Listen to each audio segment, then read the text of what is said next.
기도합시다. 예수의 거룩하신 이름을 우리에게 주시고 그 안에서 기쁨과 소망을 갖게 해주시니 감사드립니다. 이 시간도 주의 거룩한 말씀, 그 거룩한 말씀을 통해서 예수님이 우리의 모든 모습에서 역사하시고 함께 하심을 느끼고 깨닫고 아는 우리 모두가 되게 도와주시고, 또한 아는 것으로 끝나는 것이 아니라 믿고 또한 이 세상 속에 나아가 그 일들을 감당하고 그것을 증거하고 외칠 수 있는 우리 모두가 되어가게 도와주시기 원합니다. 연약한 우리 모든 모습에 더욱더 강함으로 덧입혀주시고, 또한 믿음 없는 그 모든 모습에 더욱더 큰 믿음으로 함께 해주시는 은혜의 역사가 우리 모두에게 도와주시고, 말씀이 아버지의 지혜로 하나님의 크신 은혜로 깨닫는 우리 모두가 되어가게 도와주시기를 예수님의 이름으로 기도드립니다. 아멘.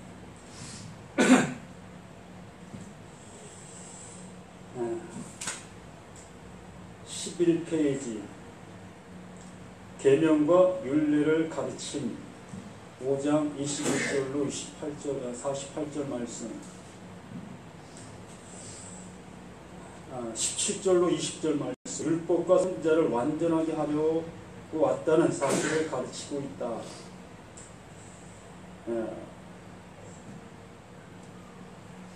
요즘 계속 듣는 말이 율법, 선지자, 계속해서 율법과 선지자에 대해서 우리가 듣고 있습니다. 아마 우리의 신앙이 끝날 때까지, 우리 목숨이 다하는 그날까지 이 율법에 대해서 듣고 또 율법에 대해서 전하고 이렇게 하게 될 겁니다. 그러한 그 모든 모습에 이 뼈대가 완전하게 세워지지 아니하면 오늘은 율법을 전했다가 내일은 복음을 전하고 또 모레는 율법과 복음을 믹스해서 전하고 이렇게 되어지게 됩니다. 무엇이 율법인지 무엇이 복음인지, 어떻게 해야 하나님이 기뻐하시는 것인지 이것을 우리가 명확하게 이 말씀을 통해서 세워지지 아니하면, 내 신앙이 되어지지 아니하면 우리가 나가서 전하는 그 모습 속에서도 내가 무엇을 전하고 있는지도 모르는 그 모습을 우리가 볼 수 있어요. 여기 유대인들이 정말 그들은 이 수세기 동안 율법을 통해서 율법을 먹고 율법을 지키며 율법을 따라 생활해 왔던 그들이었어요. 그들을 향해서 이제는 그 예수님께서 오셔서 여러 가지 그 모든 모습을 보이고 또 예수님이 행하는 여러 가지 일들을 보면서 율법을 범하는 예수님을 보게 돼요. 율법을 지키는 예수님을 보는 게 아니라 율법을 범하는 예수님을 보게 되어집니다. 그래서 율법을 범하는 그 예수님을 향해서 이 돌을 안 던질 수가 없는 거예요. 이 율법 신앙의 그들은 절대적으로 율법을 범하는 사람들을 온전할 수 있는 것이 아닌 것입니다. 근데 자신들이 잘못하고 있는 것들은 안 보여요. 그래서 내 눈 속에 들보가 있는데 남의 눈 속에 티를 보고 그 티를 빼라고 하는 그 격과 같다는 것입니다. 바로 예수님이 그러한 말씀을 그걸 해주신 거예요. 사실 자신의 눈 속에 들보가 가득 차 있는데 예수님이 행하는 이 율법을 범하는 일이었지만 생명을 살리는 일이었다는 거예요. 정말 하나님을 기쁘시게 해드리는 그러한 일들을 예수님께서 행하는 그 모습이지만 율법을 통해서 보면은 율법을 범하는 일이었다는 겁니다.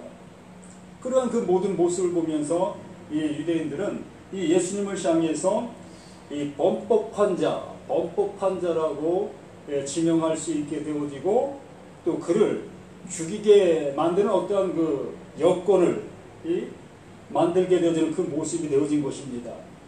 그러한 그 모습 속에 있는 그들을 향해서 17절로 20절 말씀이 바로 율법과 선지자를 완전하게 하려고 왔다는 사실을 가르치는 그 모습을 보게 되는 거예요. 그래서 마태복음 5장 17절 말씀, 내가 율법이나 선지자를 폐하러 온 줄로 생각하지 말라. 폐하러 온 것이 아니요 완전하게 하려 함이라. 이 말씀을 우리가 보게 되어지면서 많은 사람들이 두 부류로 나뉘어져요.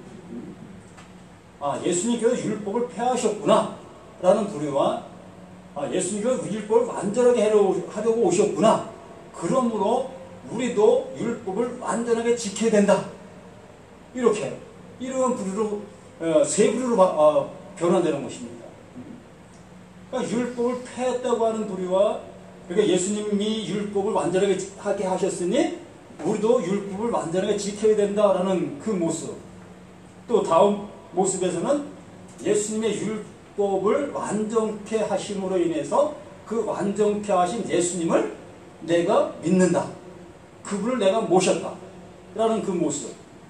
그래서 나는 어떠한 위치에 있는가, 나는 어떠한 모습에 있는가, 율법을 폐하신 예수님을 믿고 있는가, 아니면 율법을 완전케 하신 그 예수님을 믿고 있는가, 그 율법을 완전케 하시고 이루신 그 예수님을 모시고 있는가,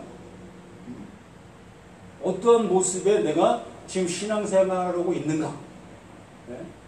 근데 나 자신도 모르는 그 모습 속에 나도 율법을 어떻게 하고 있다? 나도 모르는 모습 속에, 내 신앙의 관습 속에 율법을 지키고 있다.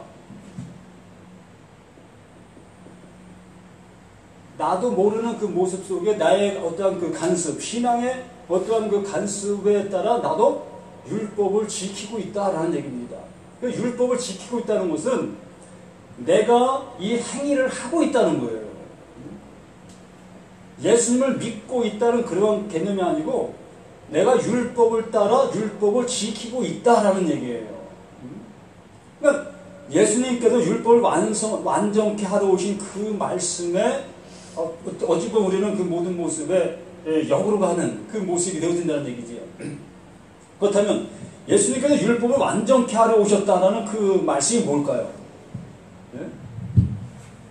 율법을 완전케 했다.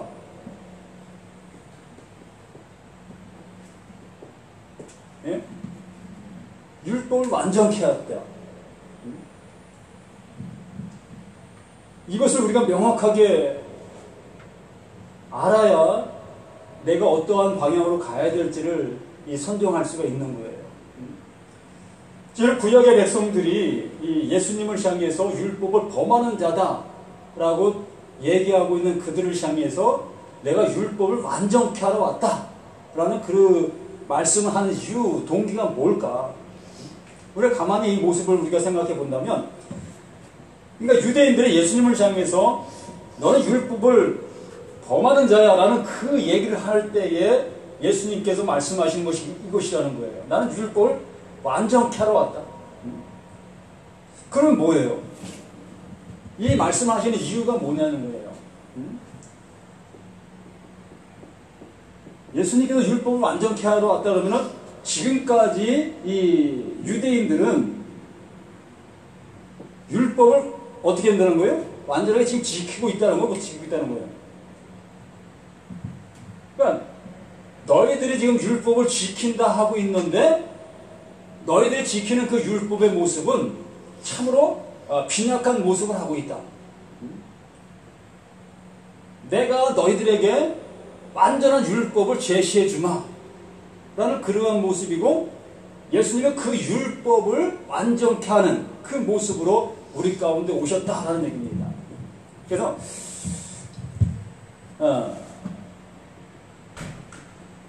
양심이 있고, 그 다음에 율법이 있고, 그 다음에 예수님의 율법이 있어요. 예? 양심은 누구 거예요? 내 거죠. 우리 거예요. 양심에도 뭐가 있어요? 예? 양심에도 법이 있죠. 우리들이 가지고 있는 양심의 도덕성이라는가 법이 분명히 있어요. 근데 이 양심의 법은 어때요? 시공간을 초월해서 항상 그렇습니까? 그 시공간을 초월할 수도 없고 환경을 따라 변하는 것이 우리의 양심의 모습이지요. 서울의 양심과 시골의 양심이 틀리죠. 또 대한민국 양심과 미국의 양심이 틀려요. 또 북한의 양심과 대한민국의 양심과 이 모든 모습이 틀리다는 거예요. 그래서 이 양심의 모습 속에서는 어찌 보면은 나는 법 없어도 살 수 있는 사람이다 라고 하는 사람들이 수없이 많이 나와요. 그러니까 내 기준에서 이 모든 것들을 지켜나가기 때문에 나는 완전하게 다른 사람들에게 피해를 주지 아니하고 정말 그 사회의 어떠한 그 질서를 유지하는 데 공헌하고 있다. 이러한 모습을 생각하고 살아가는 사람들이 많이 있습니다. 이러한 사람들을 향해서 무엇을 알게 하기 위해서 율법을 주었어요? 이렇게 양심으로 살고 있는 그들을 향해서 그들에게 무엇을 알게 하시려고 율법을 주신 거다? 예? 그렇죠. 이 죄를 알게 하려고 율법을 주셨어. 왜? 너희들의 양심이 너희들의 기준 속에 있다. 그런데 너희들의 기준은 이 하나님의 의도하신 그 모습의 기준에 미달한다. 그러므로 율법을 너희에게 준다. 이 율법은 누구의 양심? 네? 하나님의 양심. 하나님의 양심은 어떻게 돼요? 변해요? 하나님의 양심은 절대성 있는 양심입니다. 절대 변할 수가 없어요. 그러므로 이렇게 양심적인 그 모습에 살던 사람들이 이 절대 양심, 하나님의 양심에 부딪히니 내가 죄인이다 라는 걸 알게 되는 것입니다. 그런데 이 유대인들이 이 절대적인 이 하나님의 양심 앞에 자신들이 의롭다고 하는 사람들이 있어요. 의인. 여기에도 의인이 있다는 것입니다. 예? 나는 하나님의 양심에 조금 더 걸기역 사유가 없습니다. 난 절대적으로 율법을 1점이라도 범하지 않고 충직하게 잘 지키고 있는 사람입니다. 라고 하는 사람들이 바로 유대인들, 예수님 앞에 나와서 예수님을 질타하고 있는 그들이에요. 나는 의인입니다. 하나님 명하신 그 모든 율법을 난 잘 지키고 있는 사람입니다. 라고 하는 사람들이 바로 이 의인입니다. 율법을 지키고 있는 자가 의인. 이들을 향해서 예수님께서 율법을 완전케 하러 왔다 라고 말씀하시면서 누구의 율법? 예수의 율법을 이들에게 준 거예요.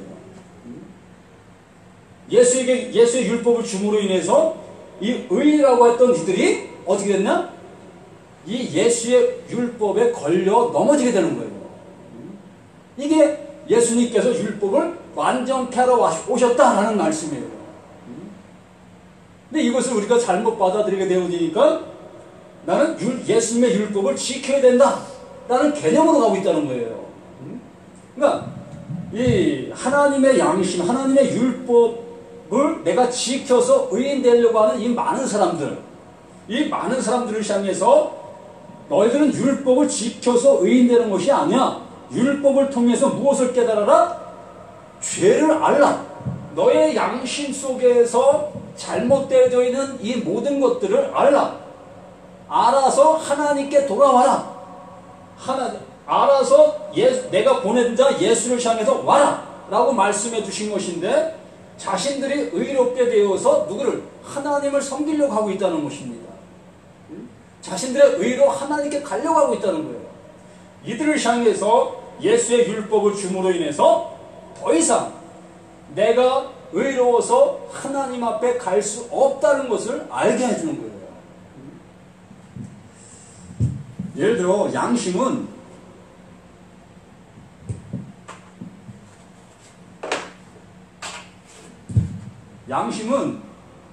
이렇게 구멍이 큰 그물과 같아요. 바닷가에 고기 잡는 그물, 이렇게 큰 그 구멍이 큰 그물과 같아요.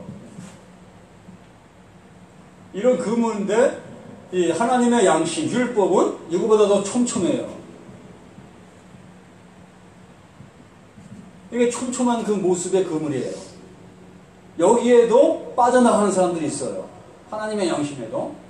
그래서 예수님의 양심은 정말 절대적인 양심으로 예수님의 율법 속에서는 빠져나갈 수 있는 어떠한 사람도 없는 거예요. 그래서 모든 사람이 무엇이다?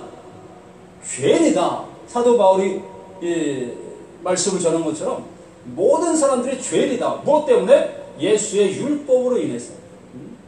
예수의 율법으로 인해서 모든 사람이 죄인이 되어진 그 모습에 다 예수를 통해서 하나님 앞에 오게 되어지는 그 모습이 되어지는 것이다. 그래서 내가 율법을 완전케 하러 오셨다라는 그 모습은 모든 사람들이 다 예수의 율법에 걸려 내게로 오라. 예? 무슨 얘기인지 아시겠습니까? 율법을 예수님께서 율법을 지키라고 우리에게 말씀하신 것이 아니라 내 율법을 통해서 내게로 오라라고 말씀해 주시는 거예요. 그럼 예수님의 율법은 뭐예요? 네? 예수님의 율법은 뭐예요? 네? 우리가 이 율법이라는 그 개념은 드러난 것, 네? 표면으로 드러난 것을 율법에 적용을 받잖아요. 드러난 것. 이 속에 있는 것은 전혀 상관하지 아니하고 드러난 것. 구약에도 수없이 하나님께서 말씀하셨어요. 나는 심령을 감찰하는 자다. 나는 심령을 감찰하는 자다. 라고 하나님께서 수없이 구약에도 말씀해 주셨어요. 그러나 그들은 심령을 감찰하시는 그 하나님을 향해서는 어찌 보면 요지부동과 같은 그 모습으로 자신들의 그 거칠한 이 겉모습만을 깨끗이 하려 하는 그러한 모습을 보이고 있었다는 거예요. 그래서 예수님의 율법은 이 겉만이 아니라 이 속에 있는 것, 이 속에 있는 것을 말씀을 해주신다는 거예요. 그래서 마음으로 품은 그 모든 것들, 그것을 가지고 너가 그렇게 온전치 아니한 모습을 가지고 있는 네가 의인이라고 한다? 절대 그렇지 못하다 라는 것을 우리에게 명백하게 이렇게 알게 해주시는 것이 바로 율법을 완전케 하러 오셨다라는 얘기입니다.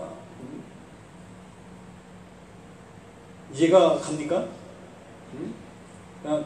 예수님이 율법을 완전케 하러 오셨다고 하니까 예수님이 율법을 완전하게 지켜서 율법을 완전히 폐했다. 그러한 생각을 하는 그러한 모습이 있다는 거예요. 그런 것이 아니라는 거예요. 이 율법은 우리를 향해서 우리가 지킬 수 있는 그러한 법을 주신 것이 아닌 거예요. 다시 얘기하면 이 율법은 누구만이?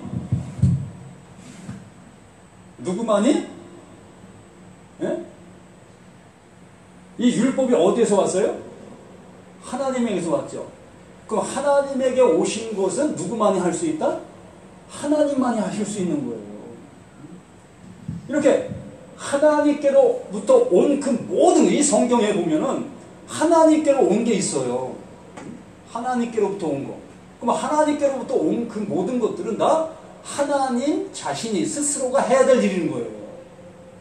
하나님이 하셔서 피조물들에게 주시는 것이지 하나님이 보내신 것을 사람, 피조물들이 행해서 하나님 앞에 영광을 돌릴 수 있는 것이 아니라는 것입니다.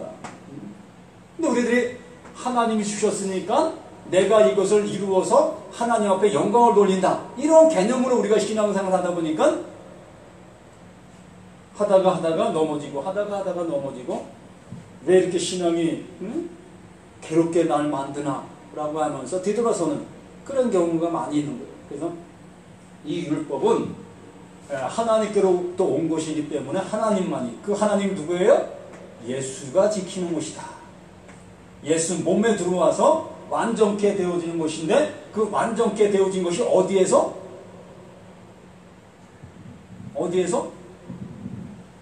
네? 이 율법이 완전케 되어진 그 장소가 있어요. 어디서 됐어요? 그렇죠. 이 십자가에서 율법이 완전케 된 거예요. 사실 마귀가 무엇을 통해서 정죄를 합니까? 이 하나를 알면 그냥 자동으로 그냥 다 알게 되어져요. 이 마귀가 무엇을 통해서? 율법을 통해서 누구를?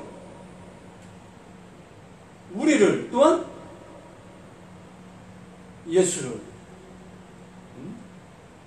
그러니까 예수님은 율법을 범해요, 안 범해요? 안 범하죠. 예수님은 율법을 안 범하죠. 이 율법을 완전히 지키는 그 예수님이시기 때문에, 그러므로 예수님을 정죄할 수가 없어요. 그런데 우리들의 죄를 누가?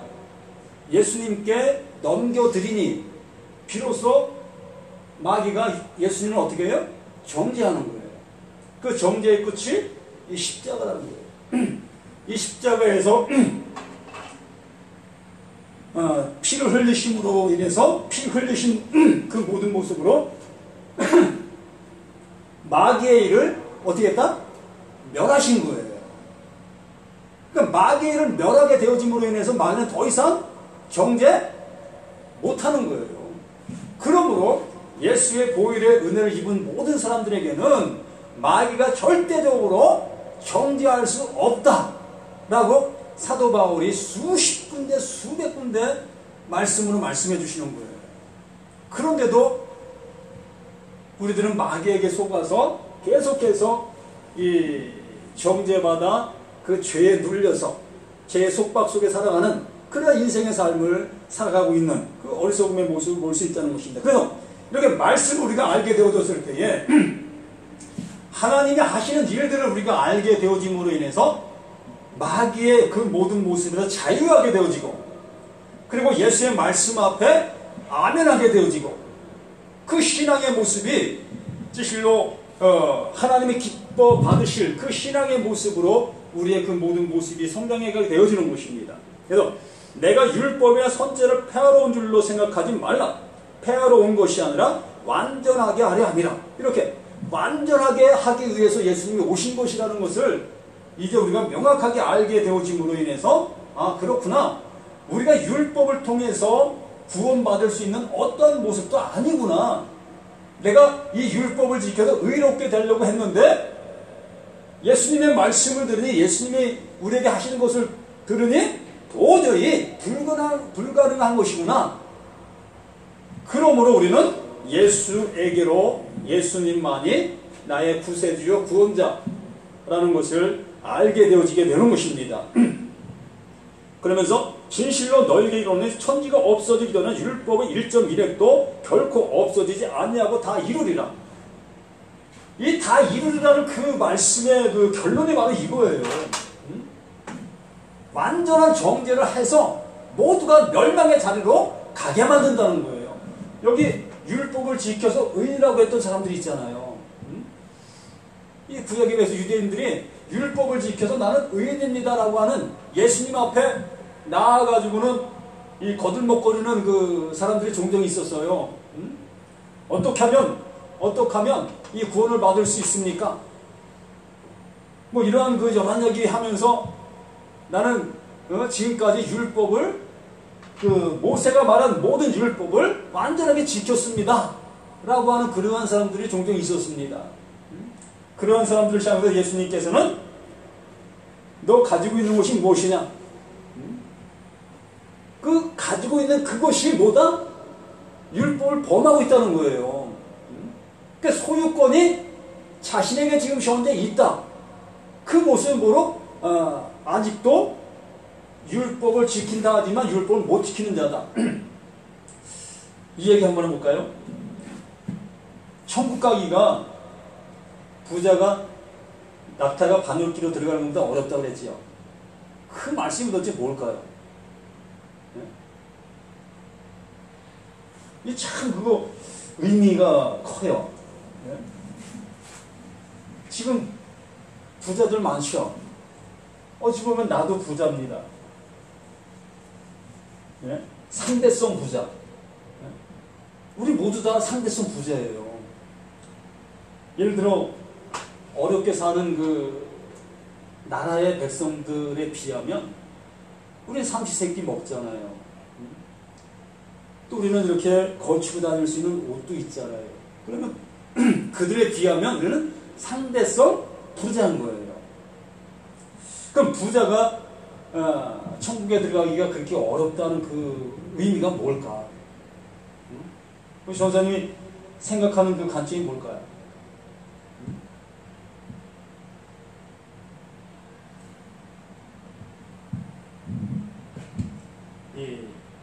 우리는 그 창조자와 피조물의 관계를 우리가 이해하면 쉽게 알 수가 있어요. 그러면 하나님께서 모든 만물을 창조하셨잖아요. 창조의 개념에서 본다면 모든 만물을 창조하신 그 하나님께서 피조물들에게 하나님이 창조하신 것들을 어떻게 해주시는 거예요? 맡겨주시는 거죠. 이렇게 맡겨주시는 거예요. 그런데 아담이 범죄함으로 인해서 죄성이 우리에게 들어옴으로 인해서 죄가 내게 들어옴으로 인해서 이 하나님의 것이 내게 들어오니 이것이 누구 것이 됐다? 내 것이 된 거예요. 내 것의 개념을 갖게 되어지고 그러고서 거기에 하나하나 쌓아놓게 되어지고 이 창고가 다 쌓으면 또 창고를 지어서 그 창고에 짓게 되어지는 이러한 개념의 모습을 우리가 신앙생활을 하게 되는 것입니다. 이러한 개념의 모습을 보고 살아가는 그들을 향해서는 예수님께서 말씀하시는 것이 부자가 하나님 나라에 들어가기가 이렇게 어렵다. 우리 자신들 또한 나는 부자가 아니니까 괜찮겠지라는 그 개념을 갖고 있는 모습이 있을 수 있어요. 그러나 똑같아요. 내가 가지고 있는 그 소유의 개념이 내 중심과 내 것이라는 그 개념을 가진다면 아직도 우리는 예수님의 말씀, 하나님의 말씀을 알지 못하는 거예요. 그래서 초대교인들이 예수를 알게 되어도 성령을 받게 되어지고 나서 그들의 가장 먼저 행하는 일들이 뭐냐 하면 내 소유를 팔아서 주변에 어려운 사람들을 돕게 만드는 그 일을 한 거예요. 이것이 그들에게 신앙이 되어지게 되어지고 그들에게 복음이 되어지게 된 거예요. 지금 현대 살아가고 있는 많은 사람들, 이 소유의 개념이 아직도 내 중심적인 그러한 모습이 되어진다면 예수님의 말씀 앞에 나는 어찌 보면은 깨끗하다 할 수 있는 어떠한 사람도 있을 수 없다라는 겁니다. 그러므로 예수님의 율법에 걸려 넘어지지 아니할 사람이 아무도 없는 거예요. 실로 하나는 내가 지킨 것처럼 보이고 하나는 내가 예수님을 믿는 것처럼 보이지만은 또 하나는 아직도 예수님을 못 믿고 있는 일들이 비일비재하게 있다라는 얘기입니다. 그러므로 누구든지 이 계명 중에 지극히 작은 것 하나라도 버리고 또 그같이 사람들을 가르치는 자는 천국에서 지극히 작다 일컬음을 받을 것이다. 이렇게 하나님의 말씀을 바르게 전하지 아니하고 바르게 가르치지 아니하고 이것은 빼고 이것은 놓고 이러한 모습이 되어서는 안 된다는 얘기입니다. 바로 예수님의 율법, 바로 예수님께서 율법을 완전케 하러 오셨다는 그 말씀을 우리가 바르게 증거하지 아니하는 그 모습이 되어진다면 안 된다는 거예요. 정말 예수님의 의도가, 하나님의 의도가 이러한데 이러한 의도를 내가 바르게 가르치지 아니하는 그 모습이 되어진다면 예수님께서 옳지 않다라고 말씀해 주시는 것이지요. 내가 너희에게 이르노니 너희의 의가 서기관과 바리새인보다 더 낫지 못하면 결코 천국에 들어가지 못하리라. 이 말씀 앞에도 우리는 깨끗하다고 할 수 있는 사람이 아무도 없습니다. 바리새인보다 서기관보다 우리의 의가 깨끗하다. 이 바리새인들, 이 서기관, 이들은 율법을 지키는 자들이에요. 정말 철두철미하게 지키는 자들입니다. 이들보다 의가 더 낫지 아니하면 천국에 들어갈 수 없다는 거예요. 그러니까 이 바리새인들 서기관들은 이 율법을 지켜서 어디에 간다? 하나님의 나라에 가려고 하는 사람들이에요. 그런데 예수님 앞에 있는 그들을 향해서 예수님 말씀하시는 것이 이들보다 더 의가 없다면 하나님 나라에 못 들어간다. 무엇이 있기 때문에? 예수님의 율법, 예수님의 율법으로 인해서 이 율법까지 지켜야 된다. 너희는 예수님의 율법까지 지켜야 된다. 그래야만이 하나님 나라에 갈 수 있다. 이 얘기를 하고 있는 거예요. 근데 지킬 수 있습니까? 네? 그러니까 예수님은 우리를 향해서 넌 죄인이야. 넌 죄인이야. 죄인이기 때문에 내가 너희를 위해서 온 것이야 라고 말씀해 주기 위한 것이고, 이것을 우리에게 알게 해주시려고 하시는 것인데, 계속해서 우리 인생들은 이 율법을 끄집어내서 율법을 따라가려고 하고 있다는 거예요. 그러니까 율법을 통해서 죄를 깨닫고 죄를 통해 자복하는 그러한 모습이 되려고 하는 것이 아니라, 이 율법을 지켜서 하나님을 기쁘시게 하려고 하는 이런 어리석음의 모습에 있다는 것입니다. 그러한 그들을 향해서 이 바리새인들이 지금 그렇게 하고 있는데, 이 바리새인들과 서기관들이 바로 이렇게 율법을 지켜서 자신들의 의를 내세우고 있는데, 이들보다 더 의가 있어야만이 하나님 나라에 갈 수 있단다. 해보겠느냐? 라고 우리에게 묻고 있다는 거예요. 해보겠느냐? 해보겠습니까? 네? 정말 바리새인들보다 서기관들보다 더 옳고 그름을 잘 분별할 수 있는 그 능력을 갖고 한번 해보시겠습니까? 이 얘기예요. 율법은 뭐라고요? 옳고 그름을 따지는 거예요. 옳고 그름을 판단하는 거예요. 그래서 내 행동과 내 삶이 이 옳고 그름을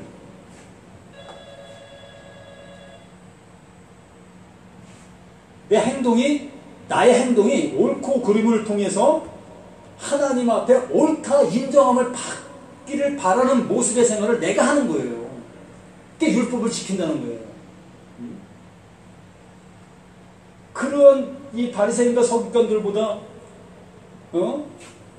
우리들의 그 모습이 이렇게 옳고 그름을 더 세밀하게 적용해서 내가 그것을 이기고 나갈 수가 있겠느냐라고 우리에게 묻고 있는 것입니다. 더 나아지지 못하면 결코 천국에 들어가지 못하리라. 이렇게 말씀해 주신 그 말씀을 가지고 많은 사람들이 또 예수님 이렇게 말씀하시지 않았습니까? 그러니 율법을 지켜야지요. 이렇게 얘기를 하고 있다는 거예요. 통탄할 일이지요. 너희들이 못하니까 너희들은 도저히 할 수 없는 거야 라고 하시는 말씀인데를 가지고서 그러니까 너희들도 이렇게 지켜야 됩니다. 이렇게 지키십시오 라고 하는 그 참 우매한 그러한 그 답답한 일이죠.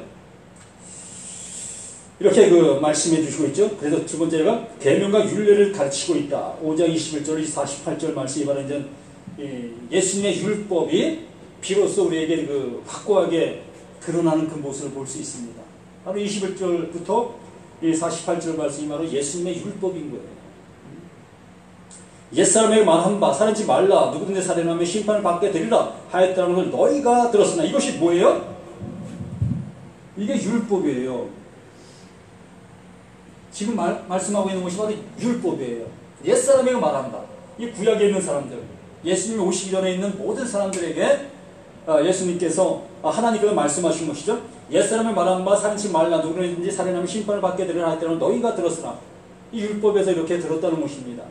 나는 너희에게 이르노니 형제에게 노하는 자마다 심판을 받게 되고 형제의 죄를 대하여 나가라는 자는 공에 잡히게 되고 미련한 놈이라 하는 자는 지옥불에 들어가게 되리라.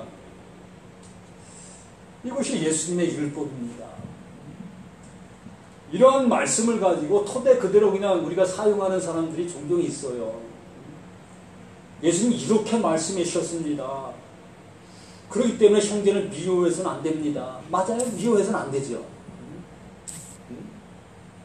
형제를 사랑해야 합니다. 맞아요. 근데 이것을 어떤 율법의 개념을 가지고 이렇게 해야만이 구원받을 수 있습니다 라고 얘기하고 있다는 것입니다. 이 통탄하지 않겠습니까?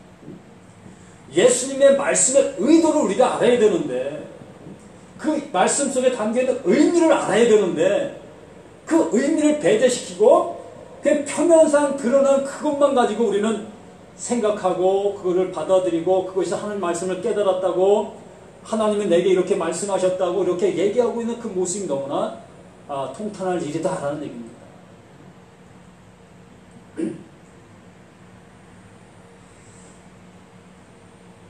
그러므로 예물을 제단에 들여다가 거기서 내 형제에게 원망드릴 만한 말이 있는 것을 생각나거든 예물을 제단 앞에 두고 먼저 가서 형제와 화목하고 그 후에 와서 예물을 드리라.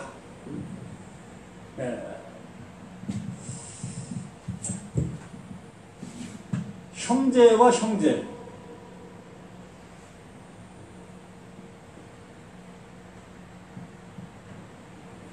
형제와 형제의 관계의 모습은 뭐예요? 예? 피조물과 피조물과의 관계죠.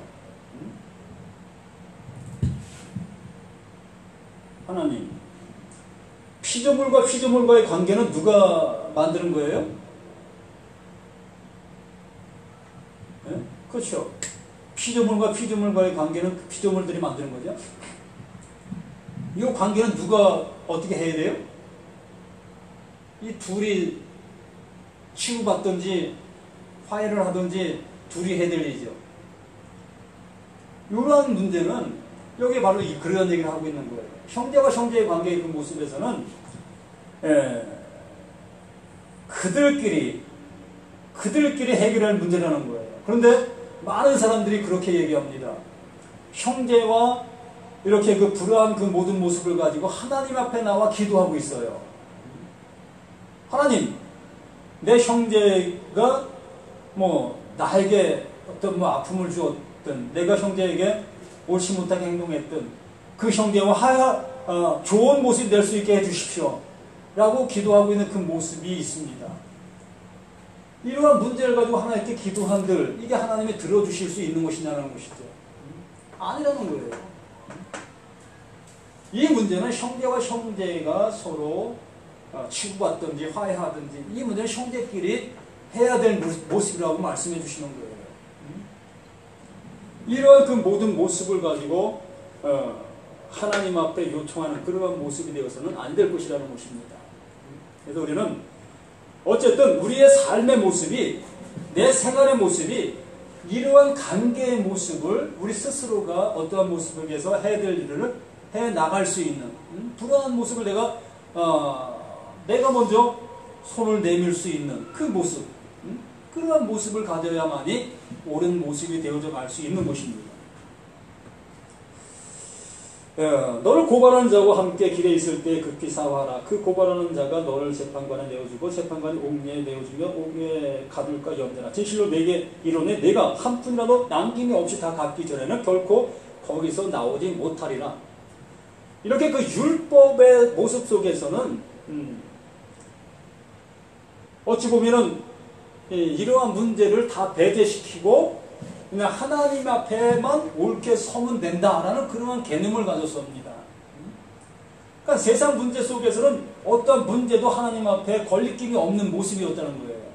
그런데 예수님의 말씀은 너희가 형제와 그 모든 모습에 있는 그것까지도 하나님 앞에는 걸림돌이 되는 것이다. 바로 그것들이 다 죄다라는 것을 우리에게 알게 해주시는 것이지요. 그러니까 너의 일상생활 속에 있는 그 모든 모습 또한 옳지 못한 것들이 다 불법이고 불이다.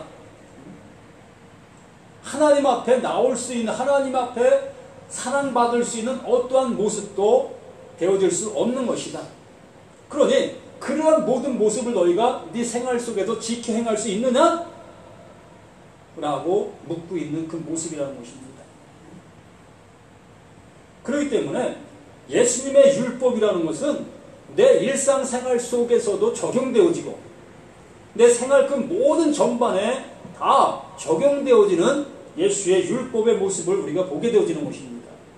그러므로 나는 이 형제간의 이러한 모든 모습을 무시하고 나는 하나님과만 옳게 되어지면 된다. 이러한 개념의 생활을 했다는 것입니다. 그리고 또 뭐라 그랬어요? 형제 또한 이웃과의 그 어떠한 그 불화한 모습, 화해하지 못했던 여러 가지 모든 모습, 이러한 것들은 다 하나님과만 옳게 여기면 이 모든 것들은 다 배제시켰던 그 모습이었다는 거예요. 그래서 하나님께서 나는 의로운 자다라고 인쳐질 수 있는 그런 모습이라고 생각했다는 것입니다. 근데 예수님은 이러한 그 모든 것들이 다 불이요 불법이요 죄다. 이러한 것에서 너희가 온전케 되어지지 아니한다면 하나님의 나라가 너희에게 임할 수가 없다라는 것입니다.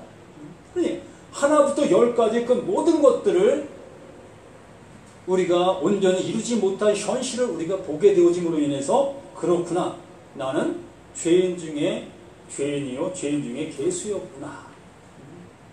그러므로 이제 예수의 사랑을 비로소 알게 되어지고 예수의 은혜를 받게 되어짐으로 비로소 이제 형제와 형제를 향해서 내가 발걸음이 가지게 되어지고 이웃을 향해서 내가 먼저 손 내밀 수 있는 모습이 되어져 가게 되어지는, 이렇게 되는 거예요. 예수의 사랑이 내게 임하시게 되니까 이런 걸 통해서 내가 죄인인 것을 알게 되어지고 이런 걸 통해서 내가 불법인 자를 알게 되어짐으로 인해서 이 예수님을 내가 모시게 되어지고 이 모신 그 예수를 통해서 이제는 형제와 화목하고 이웃과 화목하게 되어지는 그러한 모습을 우리가 보게 되는, 이것이 바로 예수의 율법을 통해서 내가 죄인인 것을 완벽하게 깨닫게 되는 거예요.